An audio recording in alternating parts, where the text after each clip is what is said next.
กูเป็นคนดีได้จังไหนคนมันบ่มักชีนากู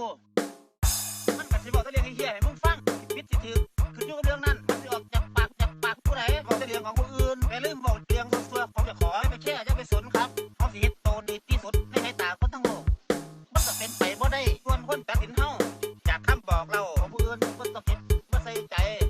มันสิปวดสมองแต่ของซื่อผู้ใดสิบอกจังได๋ก็สั่งแม่ม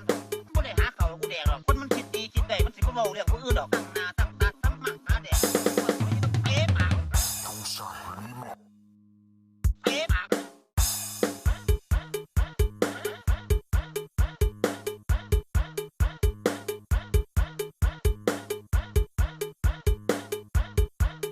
คนมันบ่มักชีนากู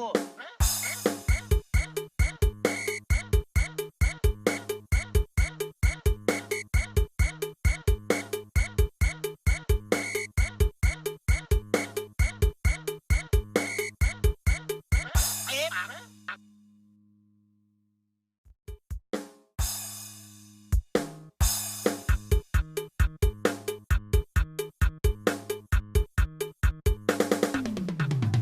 สิให้กูเป็นคนดีได้จังไหนคนมันบ่มักชีนากู